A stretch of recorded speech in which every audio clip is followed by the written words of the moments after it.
Hello everyone, myself Sanat Kumar Swai, Assistant Professor at Vedang Technology. I welcome you all. Hope you are all doing well.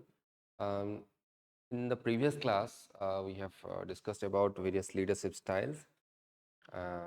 This class will be discussing about the a transformation leadership, the concepts of transformation leadership, and we'll be going through few slides and we'll try to find out the concept, what are the concept of transformational leadership. Apart from that, we'll also try to check out few examples and we'll try to correlate with that of Indian in the Indian scenario. Okay, so first of all, introduction. Now, what exactly the word transformation means? What do you understand uh, the very word transformation? The transformation means it is change, to transform to something. Okay, so from transformation comes transformational, and from transformational it is a leadership quality. It's basically an approach, leadership approach. Okay, so what exactly is a transformational approach? See, when there is a leadership, okay, what happens that the leadership, it normally affects, okay, the who, the organization and the people working for that organization, depending on the leadership style. Okay, if there's a good leadership, then definitely that is going to affect the organization in a much better way. And simultaneously, you will see that the people who are working for that particular organization, they will be also very much happy, right? And once they are satisfied, once they are happy enough, okay, then definitely they are going to put more effort, okay, positive effort, and that is going to lead to a significant um, increase in the productivity level of the organization, right? So uh, transformation, okay, so transformation is basically is a change, you can say. Okay, change in the leadership. Okay, so how did this concept come into place? Who was the person who brought this concept, like transformational leadership? So this concept was introduced by James McGraw Burns in 1978. James McGraw Burns in 1978. It was initially this concept was brought, but later on there was also a change and a developed version came into play. And who bought that developed version? It was Bernard M. Bass. Okay, so these two people, they advocated that this theory or this transformation leadership, what it does, it motivates the people or the staff they are working for the organization. Okay, that, see, when you join any organization, okay, basically, I mean, apart from the theory, okay, apart from the bookish language, what exactly, uh, when somebody joins any organization, he or she has certain hopes, okay, certain expectations. Okay, we cannot altogether, we cannot keep aside all the expectation and uh, because see, the organization definitely they will want you to work more hard, okay, to give the 100% of your uh, hard work to the organization. But see, uh, definitely any people, any staff who is going to join any particular organization, definitely they have got their certain interest, certain hope, certain expectations. So we cannot say that no, you cannot have your expectation, you cannot have your hope, and you just have to live for the organizational expectation or organizational goals and objectives. No, that's not possible. Okay, but as per this theory is concerned, this theory says that no doubt you have your own expectation, no doubt you have your own interest and thought process, but you have to sometimes you have to keep your interest and your beliefs and your self interest aside, so that you can achieve something more extraordinary for the organization. So this particular organization say that it is emphasizes inspiring and motivating followers. Followers means, who are the followers? Followers are the staff or the people working for any organization. Okay. Now, transformation leaders are characterized by their ability to bring about positive change. Okay.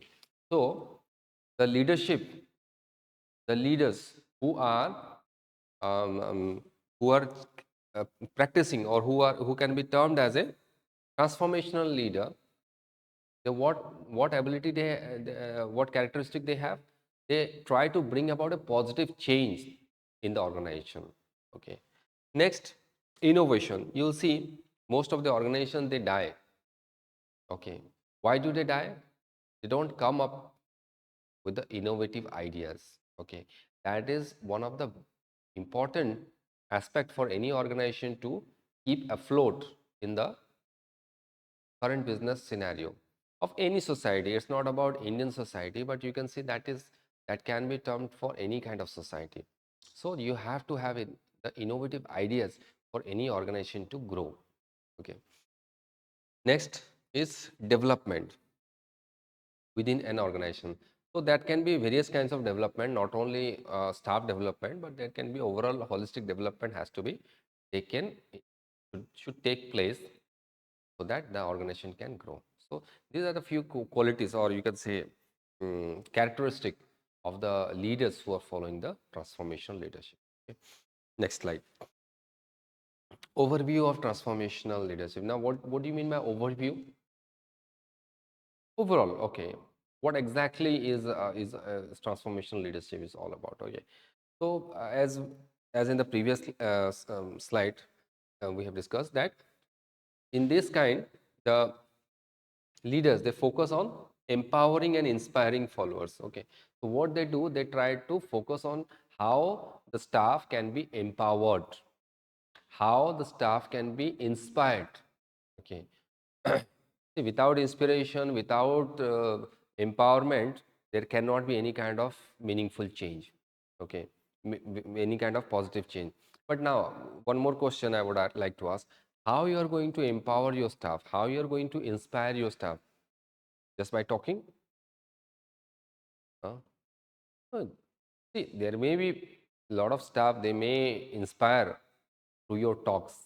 They may be inspired through your motivational speech, but not all the staffs are going to be empowered. Not all the staffs are going to be inspired. So there has to be certain catalyst, you can say, through which that inspiration can come up, the empowerment can come up. Okay. So that can be monetary, or that may not be monetary, that may be financial or non-financial.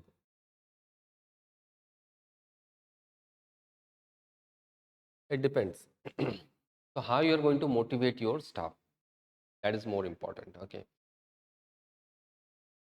uh, next is, yeah, so if the leadership, the leaders who are transformational leaders, okay, they normally focus on how the staff, his or her staff, can be empowered, how his or her staff can be inspired. Okay.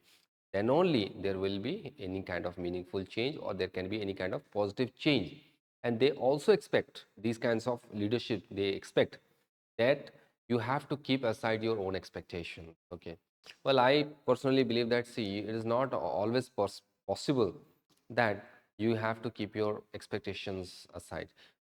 Expectations will remain, but for a larger goal, for a larger goal, um, you have to keep aside your expectation.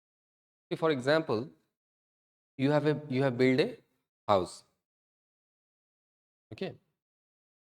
You build a house on the side of the road, right?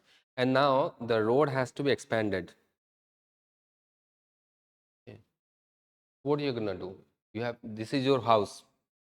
This is your dream house which you have built on the highway, right?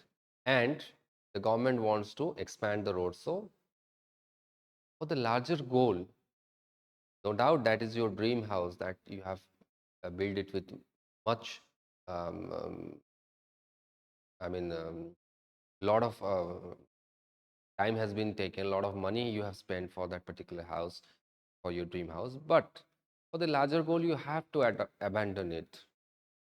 So sometimes you have to keep aside your expectation, but not always. I mean, in this point of in this age, you will see that very less people, they keep aside their expectations. The expectations definitely they come up, hang up. Okay. Anyways, so this leadership approach emphasizes collaboration.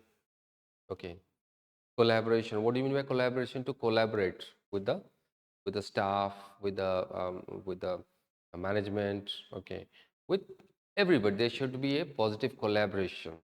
Okay, among the people working with the management or with the lower management or with the higher management. Next is communication. Okay, there has to be a healthy communication. Okay, everybody, they should be able to communicate with the management, with the leaders of any organization. Okay, next is coordination. See, most of the organizations, you can see that there is very less coordination between the line manager and the workers. Okay, that creates a lot of issues, that creates a lot of problems. Okay, there's no harmony, there's no synchronization. If there is no coordination, there will be less synchronization, and that is going to create a havoc. Okay, right. Between the leaders and the team. Team means who is the team over here? Team is the staff or the people working in any organization. Okay, with the ultimate goal of creating a positive and innovative organizational culture.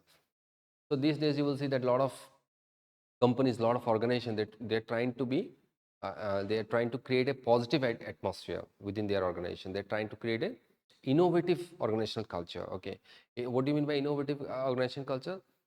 How we can have a lot of innovation. If you don't have innovation, sorry to say, you'll be out of the market in the due course of time, right? So how you can stay afloat in the market, in the ever competitive market? You have to be innovative. Innovation is the important aspect in today's modern world.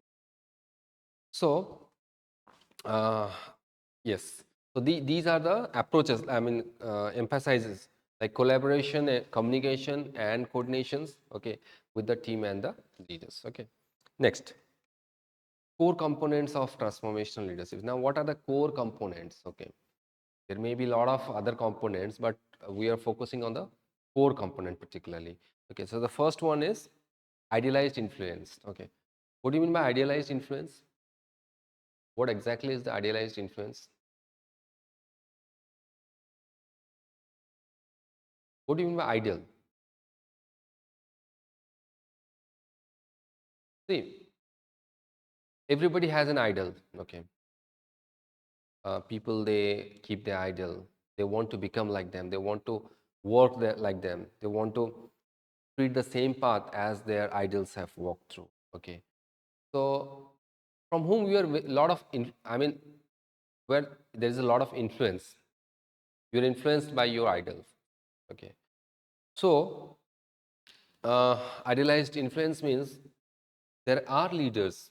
Okay, they uh, act like a role model for that organization. Okay, so that most of all the staff members who are working for that particular organization, they consider that particular person or particular leader to be their role model, and thereby that particular leader can win their trust, can win their respect, the staff member. So what happens here is that they demonstrate a high standard of ethical and moral conduct. See, in most of the organizations, you will see that there are people where there is no ethical concerns, there is no ethical conduct. there's no moral conduct, and that becomes extremely dangerous for the organization to function. That becomes extremely dangerous for the leadership to function at uh, within the organization. So some are the other point. You have to have a ethical way of doing, a moral way of doing business. You should have a moral sympathy, moral empathy for your voice. So the first component of any information leadership is idealized influence. Without idealized influence, that becomes very much difficult. See, if there is no, people don't consider you ideal, then it becomes difficult for you to motivate them. It becomes difficult for you to influence them. Okay, right. Next is inspirational motivation. Now, what do you mean by inspirational motivation? First one is inspiration. What do you mean by inspiration? When you are inspired by somebody, you must have some people through whom you are inspired. People are inspired through Swami Vivekananda ji. People are inspired from Paramahansa Yogananda ji. People are inspired from Sri Narendra Modi ji. Okay. So there are categories. I mean, okay, they feel that yes, this is my inspiration. I get a lot of inspirations from this particular persons. Okay, so to be an inspirational motivation for your staff or your teammates, okay, or the team, the leaders, they communicate a clear, compelling visions, okay, and inspire the people to follow these visions with a lot of commitments and enthusiasm. So you got to have a clear idea. You got to have a compelling visions that yes, look, if you're going to walk this way, if you're going to put your 100%, that then we are going to achieve this. And once we achieve this, certainly that will be your achievement. That will be the organizational achievement. Okay. So you have to communicate with the staff members, with your followers. Okay, and this is also one of the most important component of transformational leadership. Okay, next is intellectual stimulation. So what do you mean by intellectual stimulation? What exactly is intellectual? From intellect comes intellectual. So how intellectual you are. So this, leadership who are possessing the intellectual stimulation. Stimulation is to stimulate, okay, to stir or to stimulate, okay. So what they do is that the leaders, they encourage innovations, as I have already said, okay, and creativity, okay. They try to bring out the creativity level. They try to bring out the innovative level from their staff. Okay. So how do they do that? They challenge assumptions and solicit ideas from followers, promoting a culture of problem solving. And see what happens that in any kind of organization, you will see there are a lot of issues, there are a lot of problems, issues going on within the organization, outside the organization. So these intellectual stimulations means you ask your employee, you put them on the table that yes, you please try to find out the solution of this particular problem, okay, and you solicit various ideas from them, okay, and based on that idea, you can also find any kind of problem solve, solutions from that particular problems. Okay, so this enhance, or this kind of a stimulation, it promotes a culture of problem solving and critical thinking. The staffs are enforced, not forced in in a negative way, but they are being asked in a positive way to have a critical thinking, and that promotes a culture of problem solving. There is an issue, let the staff solve the issues. Okay, right. Next is individualized consideration. So what do you mean by individualized consideration? Individual. Okay, individual, from individual it comes the term individualized. Okay, so consider as an individual. So particularly these kinds of component in case of transformation leadership. So what they do is that these kinds of leader provide personalized support and mentorship understanding and addressing the unique need. So you see, every staff are unique, every team member is unique. Okay, so they need certain support, they need certain mentorship from the leadership. So the transformation leadership who have this kind of core component like individual consideration, they have to give them individual support, tailor made support, you can say, or any kind of mentorship if required. Okay. So this is also one of the core component. Next, transformation leadership in the Indian context. Now we are looking at the Indian context. So all my classes, I try to correlate any kind of theories, any kind of strategies, any kind of context with the Indian context. Okay, how we can correlate with the Indian society, how we can correlate with the Indian market. Okay, so in this case, transformation leadership in the Indian context. Okay, so if you're looking at the Indian context, this leadership has been essential in driving organization change, especially in diverse and complex. See, in Indian society, as we have already discussed, that it is a diverse society. It's a diverse and complex society. You find a lot of cultural assimilations going on every now and then. Okay, acculturation is going on every now and then. Okay, so based on this diverse society, it these kinds of transformation leadership is very much essential if we want to bring out any kind of organizational change, right? So next is India's socio-cultural diversity. You see, India is a diversified nation socio-culturally.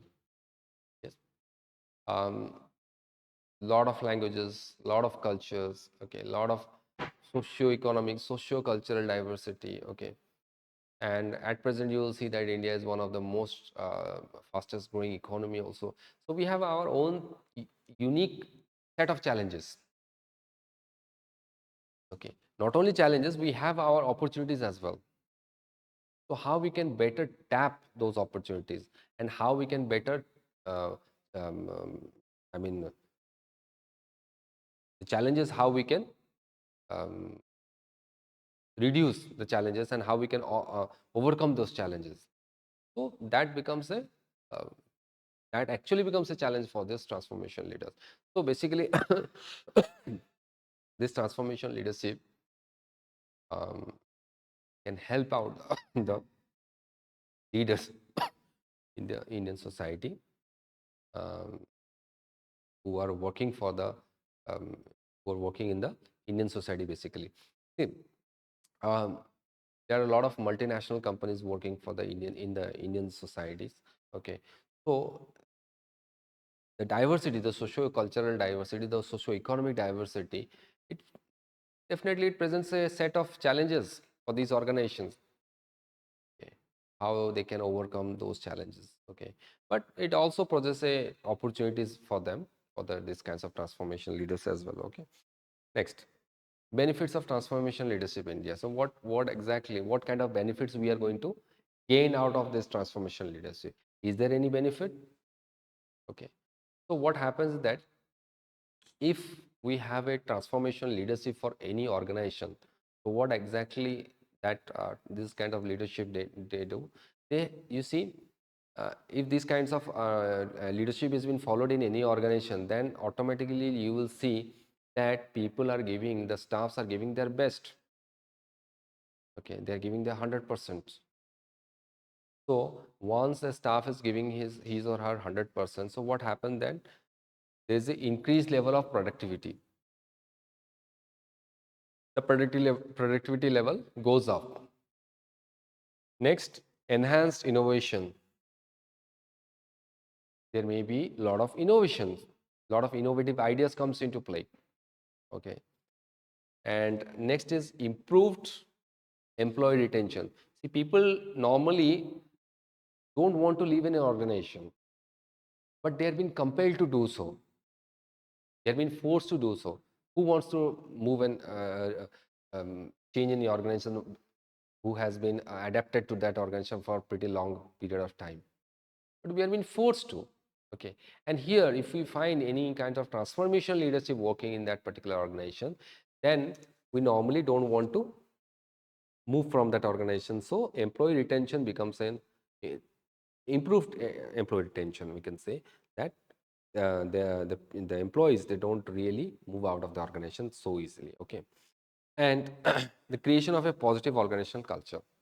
Okay, these days you will see that some organizations, they have a positive organizational culture, some organizations, they lack a positive organizational culture. Okay, so in this case you will find that creates a positive culture. Okay. Next, transformation leaders in India have been successful in inspiring their teams, fostering a sense of purpose, and guiding their results. So, as already said, that these leaders, they inspire their teams. Okay, the teams get inspirations from these kinds of leader. Okay, and a sense of purpose. Okay, when they are doing, when they are working for any particular project, or they are working for any or their organization, there is a sense of purpose. Okay, why we are going to work for that organization, what I'm going to gain out of that, or working for that particular organization. So there's a sense of purpose working for that project, or the organization. Next, guiding the organizations through periods of change and growth. See, in any organization you will find that there is a period of change. Without change, any organization cannot survive. So how we are going to guide our staff, how we are going to guide our employees when there is a period of change and period of growth. Okay, so this is also one of the benefits of transformational leadership. Okay, so these kinds of leadership, they help the organization through any kind of changes. Next example. Okay, this is one very good examples which we have got for you. Okay, the first one is Narayan Murthy. Okay. How many of you know Narayan Murthy? He's the co-founder. Okay, he's not the only founder. Few of his friends, they founded one of the IT giant known as Infosys. Okay, everybody knows about Infosys. Okay. So particularly this Infosys, if we talk about Infosys and if we talk about Narayan Murthy, then we can get a very good example of transformation leadership. Okay, so here you will see what he exactly has done for Infosys, Narayan Murthy. He envisioned making Infosys a globally respected corporation. Okay, so he had a vision that is going to make Infosys a global respectable organization. How he has done that? He has done that through his leadership style, leadership qualities. Okay. What he brought? Transparency. You'll see that there is a transparency in Infosys. Okay. Next is ethical behavior. Most of the organization, if they want to sustain for a longer period of time, you have to have an ethical behavior. Without ethical way of working, using unethical means, you are not going to survive. Very difficult to survive. Okay. Next is fostering a culture of learning and innovation. Learning and innovations. I always say that you need to be ready to learn at every point of time. Okay, without learning, you are dying, right? Every point of time, we have to. A lot of things comes into our life, and we should be able to accept and adapt to those kind of changes. We have to be ready for the changes and learn new things. So they Narayan Murthy, he fostered a culture of learning and innovation. Okay. Next, his vision and dedication transformed Infosys from a small startup. It was basically a small startup, okay, to a global IT giant. Now Infosys is a global IT giant, okay, and it is inspiring a lot of people to follow his vision, to understand his vision, to align with his vision. So this is one of the best example of transformational leadership. Next, Ratan Tata and Tata Group. Very one of the best example is Ratan Tata as well. So you see, Tata Group is basically a global powerhouse. These very massive. Okay, starting from salt to aeroplanes to whatnot. Okay, whatnot. They have entered. Tata Group have entered into every single things. Okay, which we use today. Okay, so it's a global conglomerate. You see the GDP, okay, of Pakistan is equivalent to the total GDP of Tata Group. Imagine how much, even more. I would say even more. So what Ratan Tata did, Ratan Tata he also had a vision. Okay. What is a vision? Like a vision of modernizing the conglomerate, focusing on innovation, ethical practice, and so see again the same thing comes into play. Innovation, ethical practice, and social responsibility. So innovation, every company has to do that, every organization has to do that. Ethical practice is a must. You cannot adopt unethical practice at any point of time. Okay. But here one more thing is a social responsibility, which very less organization they follow. They've got a social and moral responsibility towards the society they are working for. So here, Ratan Tata, he had a vision towards the social responsibility also. Next, he emphasizes on values and corporate citizenship. You cannot demean your values. Okay, you have to have a certain values. Okay. Next, along with the strategic acquisitions. Okay, strategic acquisitions. What are the acquisitions we made?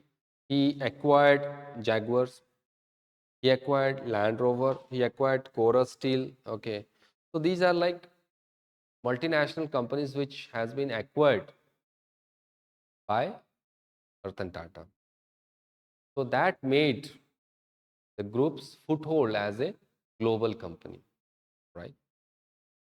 Next, Indra Nui and PepsiCo. Okay, everybody knows about PepsiCo. Who? What is PepsiCo? Coca-Cola company. Okay, um, all the beverages. Okay, it has been owned by this PepsiCo. Okay. And who was the CEO of this PepsiCo? It was Indra Nooyi. Right now, she's not the CEO, but earlier she used to be the CEO of PepsiCo. Okay. So what was evident in her focus was performance with purpose. If you are performing something without any purpose, then that is of no use, right? So this Indra Nooyi had her focus or her visions that you have to perform having a purpose in your mind. Okay. Next, they steered the companies towards healthier products, environmental sustainability, and greater diversity and inclusion within the workers. So what exactly is this?